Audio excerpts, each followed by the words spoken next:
Hey guys, Guy here. What's up? Welcome. Hit that like button, subscribe to the channel. 31 career games for Brock Purdy. He's never been sacked 6 times. So you hear that and you think, blame the offensive line. Must have been their fault. And there was definitely stuff they did that wasn't great. But the 49ers, according to Pro Football Focus, took 3.06 seconds to throw the ball. Brock Purdy specifically averaged 3.0 seconds. Time to throw. TTT is that stat. That is the fourth slowest time of his entire 31 game career. 3.06 seconds. The week before was like two and three quarters, like 2.75 against the Jets.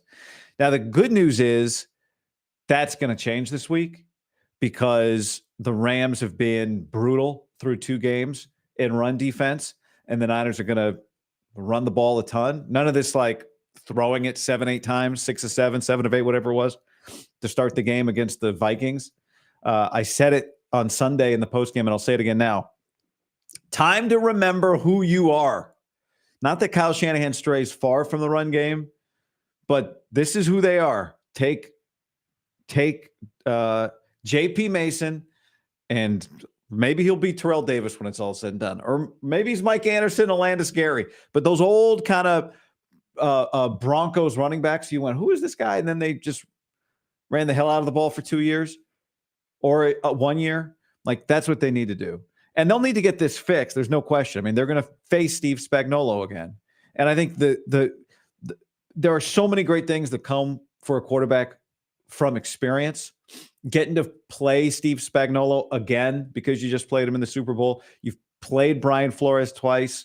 A lot of you may have seen the post-game video, the interaction of Brock Purdy going up to Brian Flores and saying like, oh man, these schemes are crazy, which was interesting in a sense. Like, I guess if you want to look at it one way, Brock seemed to be able to communicate like a veteran, longtime professional.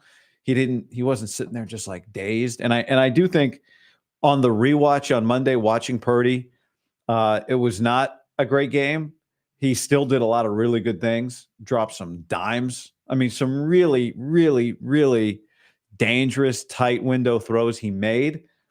I said on Sunday, I thought he probably had 4 turnover-worthy throws. Pro Football Focus had him down for 3. But they've got a problem in their offense without Christian McCaffrey. Christian created so much, and I think the word that people used around Steph Curry applies to Christian McCaffrey too. Gravity. We just pulls people towards him, and it creates openings for everybody else. And I think it affected the Niners again because even some of these balls they hit, guys are not very open. And I think when you look at 3.06 seconds time to throw, that tells you the offensive line is holding up a lot for a team that gave up 6 sacks. But the Brock is holding on to the football. And what do we know about Brock? He is a fast processor. So it was a combination of guys not being open, and even though he's a fast processor, maybe that Vikings defense creating problems for him in terms of what he's seeing and what he's trusting. By the way, in a quick little video, I like to give you a quick little update on my prize picks. Click on the code, click on the link down in the description, or just go to Prize Picks and use the code GUY. Play a $5 lineup. You'll instantly get $50 in your account just for playing. Coming up on Monday night, I'm in good shape. Money in the bank was my Caleb Williams more than 9.5 yards on his longest rush on Sunday night. So now my $20 pays $100 if Kirk Cousins passes for less than 22.5 yards on Monday Night Football, and Saquon Barkley rushes for more than 20.5 yards on his first 5 attempts. So that's what I need to happen on Monday night for that one. And then I've got 3 picks, pays $160. I need a Jalen Hurts interception. I need a Drake London touchdown. And I need both kickers to have to combine for at least one 48-yard field goal in the game on Monday night. So fun way to play, fun way to watch. Prize Picks. Click on the link in the description. Use my code GUY. Make a $5 lineup and immediately get $50 into your account. A comment: Niners have the lowest separation in the league, yet their quarterback has the most yards. Brock will be fine. my overarching takeaway on Brock, because we talk about the game, we talk about Kyle, we talk about all these things. Kyle needed to help Brock Purdy more on Sunday against Brian Flores, who has given them problems before. So whose job is it to spend all the offseason time, all the week preparation time, trying to figure out how to be better against Brian Flores? That's the coach's job. Quarterback's job too, a quarterback who has some accountability, and the franchise guys prepare, but the coach's job. I thought Brock on the rewatch was, if that's your bad game, and that was, he had 2 turnovers. That's bad. But if that's your bad game, all in all, you're in pretty good shape. So they got to figure out Brian Flores. They're going to have to figure out Steve Spagnuolo. Is this torpedoing their ability to win the NFC or to win the division? No. It will come up again, whether it comes up in a wild card game against the Vikings or in a playoff game against Brian Flores. You'd like to avoid that. You like knowing that you can't see Steve Spagnuolo until the Super Bowl. Was Ayuk open? Some people are like, oh, well, Ayuk was open a lot. Well, I did the rewatch today on the L22. He, just because he's in space, sometimes there's a layered defender right underneath him. Sometimes that's not his spot in the read. So I don't blame Brock a ton there. I think that maybe not practicing together for 2 months, maybe that affects a little bit of chemistry. Brock trusted Deebo Samuel a ton on Sunday, and he obviously trusted Juwan Jennings, but he threw some trust balls. There's, I've got different categories for balls. One category is YOLO, where you've got a guy in double coverage, but he's DK Metcalf or he's Justin Jefferson. So you say YOLO, I'm going to throw it up to this guy. Then there's trust throws, which are kind of like YOLO throws, but a little different. And Brock throws a lot of trust balls to Deebo Samuel. He threw one on the first or second drive that was too much. It was a bad decision, I thought. Flat-footed. Deebo, both of them were flat-footed. And Deebo had a linebacker cut underneath. It was just terrifying. But, maybe not practicing together for 2 months affects the ability to connect. Maybe there is something a little slow to the start of the season for Ayuk. There's no maybe about it. That's been a fact. Is Jacob Cowing, like I said the other day, Jacob Cowing, maybe he can provide you a little spark. Maybe Ricky Pearsall, when he gets back, can provide you a little spark. I don't view this as, well, just hold it together till Christian McCaffrey comes back. Okay. I think, and I read, and I'm going to talk to him about it at some point, maybe next week. I read Kawakami's piece today in the SF Standard. He's taken his talents to the SF Standard. And, that there's clearly something to, I just don't think you can wait on McCaffrey and go, okay, we got to just be 3-2 when he gets back, or 2-2 when he gets back, or 4-1, whatever the number is. I guess it'd be 5-2 when he gets back, or whatever. For that Seahawks game, I think you have to view your offense like, how do we win if we don't have Christian McCaffrey? Not, let's hold it together until Christian comes back. He had a month off. He had a month and a half off and wasn't ready for the season. More rest is going to fix that. You hope so. But I think you got to find other solutions now. And maybe he's not the solution to Christian McCaffrey, but how do you get more dynamic?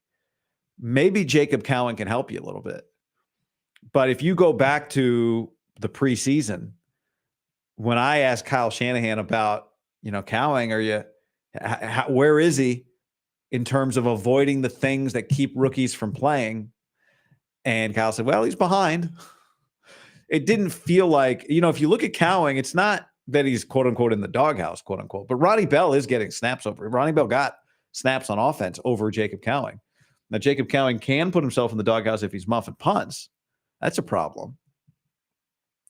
But in terms of putting him on the field on offense, I think he just has a skill that might be able to help you and add a little bit of some misdirection when he comes on the field, something a little dynamic, something that takes the defense's eyes and attention away from Deebo and Ayuk, perhaps, for a play. Ronnie Bell doesn't do that. Maybe Jacob Cowing can, because he's got a little bit of that speed. So are you willing to put him on the field in kind of specialty situations, even if you don't trust him quite as much as you trust Ronnie Bell? I mean, maybe that's one way around it. They're going to play in a few weeks against an offense that, like, don't look now, but the Cardinals might be good. Now, maybe the Rams are not. The Cardinals bludgeoned them. They never gave up the comeback that they did against Buffalo week 1. Arizona on offense right now is 58% on third downs, which is excellent. It's number 1 in the league.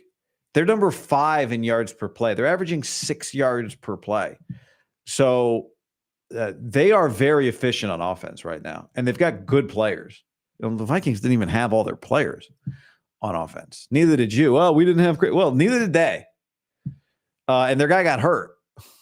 So, this is part of being a young quarterback, is facing these guys with the stakes high and in big games. And ultimately, your job is kind of to, in the long run, help your coach make up for whatever his shortcomings are. One of which is just he's the coach and not the quarterback. He can't get on the field for you, right? To go back to the quote from Brian Hoyer last week of him being a Kyle Shanahan proxy, or whatever the word was, his avatar.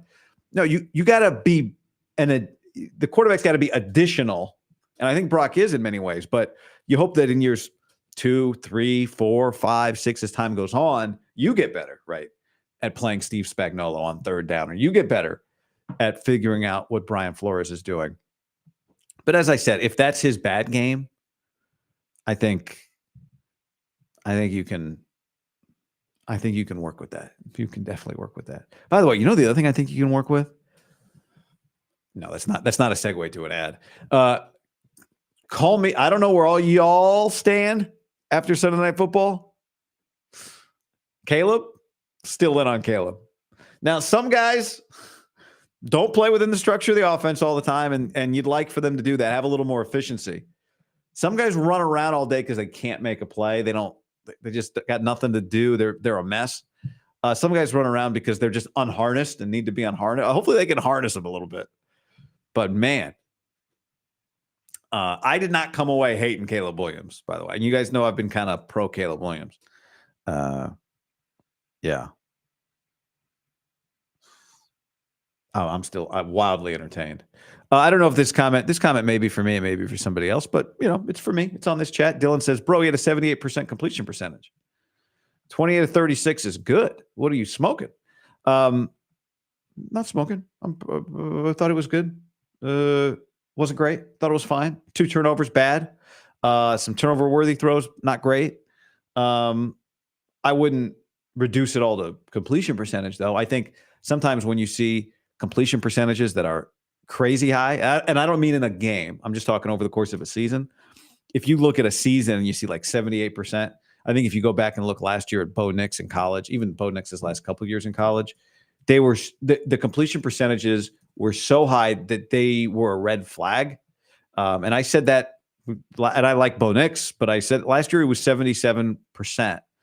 When you see 77% for a season, that should be an alert that abnormal things are happening. It's just the greatest quarterbacks. About 77% is just only achievable if you're not taking chances and you're not pushing the ball down the field. And I'm not making a comment about Brock Purdy. Brock Purdy took a lot of chances yesterday. I'm just saying you can't use completion percentage as now. If you see 58%, that's also a red flag. And you're like, oh, wouldn't you take 77 over 68? Yeah, in theory. But like, just know, as an aside, when you see 78%, you should go, hold on. What's going on here? They're not throwing the ball down the field? I think Ayuk's average depth of target, whatever it was around 10. I mean, they're just not creating for down the field for a team that's holding the ball 3.06 seconds. I'm not freaking out about any of that. But Brock, super chat, Brock didn't pull a Will Levis, just saying. How about, the throw or the play that got no attention because he was so good? The Sam Darnold jump backwards lateral air handoff play yesterday was insane. Credit to Sammy Dimes. He overcame that moment and was really good the rest of the game. But that was crazy. Comment from Tifo, Trent Williams had a worse game than Purdy. It wasn't close. Trent Williams last year averaged last year averaged less than one pressure a game. Okay? Last year, less than one pressure a game. 4 pressures against the Vikings. 4 pressures against the Vikings. Who are you, Nick? Right now, this whole video is positive, Brock. I don't know what you're blind if you say there's screen passes. I didn't say that. I never said the word screen pass. He took a ton of chances. He took a ton of chances and he threw some dimes. He had 2 turnovers. You can't say that's a great game. And he could have had a couple more, but he was good. He was fine. I came away from the rewatch fine, happy. That no changes. Put it that way. I came away from the rewatch, no changes on feeling fine about Brock. The guy stood in there and he made some really tough, ballsy throws. But don't tell me that was a great game. That's all. If all of that comes into you thinking I'm saying Brock sucked, that's not what I'm saying. They're responding to trolls in the chat, not to you guys. I don't know, man. Let's argue about something. All right. This was a quick video. I got to roll. Charlotte and Indiana this week on the Big Ten Network, people. I even saw somebody who watched me do the Nebraska game in the chat. So you give me a compliment on my play-by-play work, I'm going to acknowledge. Thank you. I had a great time in Lincoln, Nebraska. I hope to be back in Lincoln, Nebraska soon. Starting when October hits, it'll be a lot of it'll be only league games, Big Ten conference games, which I'm very excited about too. But Charlotte and Indiana this week, and I'm looking forward to that. Two of the better personalities in college football coach those 2 programs. So I'm excited about that. So that's going to be a 9 a.m. Pacific game, by the way. That's a noon Eastern, 9 a.m. Pacific game. If you guys want to check that out. And I don't even think I'm vehemently, look at that, pro Brock. I mean, I'm just Goldilocks. I'm in the right spot. And if you catch me on the wrong video, you might think I'm anti, you might think I'm pro. I'm just, he needs some help. And they struggled against that team last year, and they didn't have a plan that worked. Like, that's inarguable. They did not have a plan that worked enough. The Real Deal says the Nebraska QB is awesome.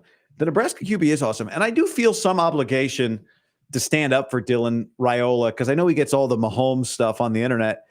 And then I got to meet him on Friday and talk to him and talk to his coaches and some of his teammates about him, and they rave. The guy is super sharp and was a very engaged. He's a 19-year-old. Okay. He's a 19-year-old. He's doing things that freshman quarterbacks just don't do. And when we talked to him, he was mellow. He was humble. He was engaged. He was chill. He was easygoing, and very enjoyable. So I'm rooting for Dylan Raiola a lot. I think he's a stud. They've got a big game Friday night against Illinois. If you want to watch that on Fox, if you don't know who I'm talking about, watch Nebraska. I am a Nebraska guy, just for the record. So anyway, all right. I got to run. Thanks for being here, everybody. I'll catch y'all soon. Hit that like button, subscribe, check out the Prize Picks link in the description, or just download the app and use the code GUY. Enjoy Monday Night Football. If you're watching this before that, do a little Prize Picks for that like I did, and I'll talk to y'all